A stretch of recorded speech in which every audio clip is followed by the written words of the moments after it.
As the book of Ecclesiasticus comes to a conclusion, as kind of the culmination of the vision of the book, finds its way to this presentation of this kind of memory of the worship of the temple with the high priest Simon, son of Onias. And as far as the writer of Ecclesiasticus was concerned, man, he was, as far as high priests go, that guy was awesome. It didn't get any better than Simon, son of Onias, and surrounded by the sons of Aaron, the other priests there.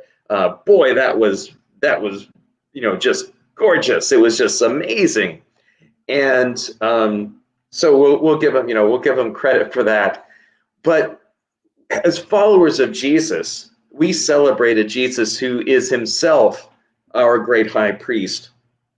And the vestments with which he was clothed were not of the finest cloths that were resplendent to the human eye, but we follow a great high priest who was clothed with mercy and love. That is the garment with which his Father clothed him, and which he shone forth with the glory of God's love. And in his hands, in Simon's hands, are placed the offerings of the sacrificial animals, and they raise them up.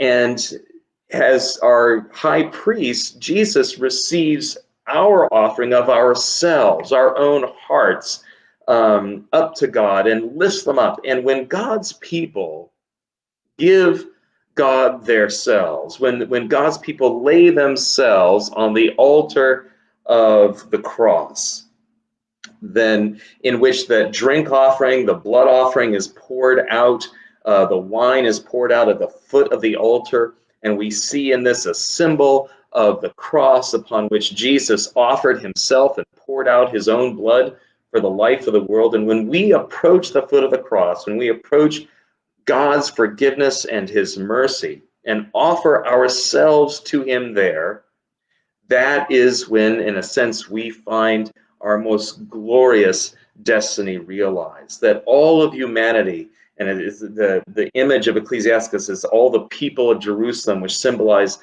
all humanity come forward as one people to offer themselves to the loving will of the Father.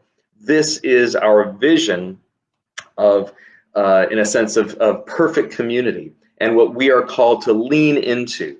So let us all, as God's people, follow the example of our great high priest, Jesus, Son of the Father, Son of Mary, and follow his example of self-offering, and be clothed with the garments, the beautiful garments of love and mercy for those who are weak, for those who are vulnerable, for the powerless, that we might offer up to God a worship that is truly pleasing to him, which is the offering of ourselves in acts of mercy and acts of suffering love, as we follow the example of our great high priest, Jesus. A reading from Ecclesiasticus. The leader of his brothers and the pride of his people was the high priest, Simon, son of Onias, who in his life repaired the house, and in his time fortified the temple. When he put on his glorious robe and clothed himself in perfect splendor, when he went up to the holy altar, he made the court of the sanctuary glorious. When he received the portions from the hands of the priests, as he stood by the hearth of the altar with a garland of brothers around him, he was like a young cedar on Lebanon, surrounded by the trunks of palm trees. All the sons of Aaron in their splendor held the Lord's offering in their hands before the whole congregation of Israel.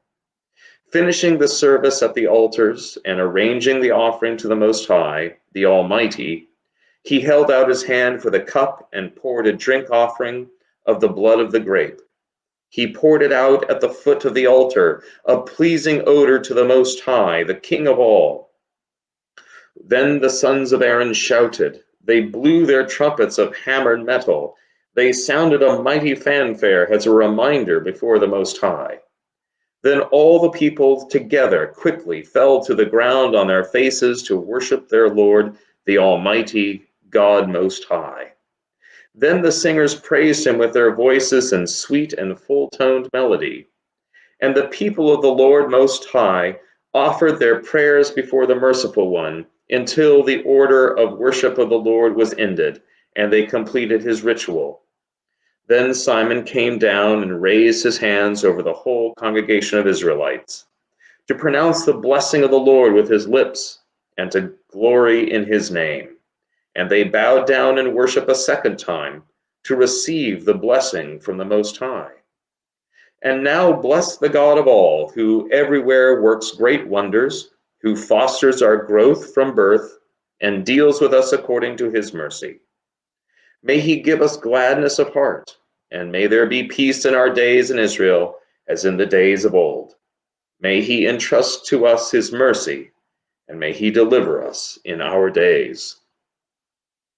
Here endeth the reading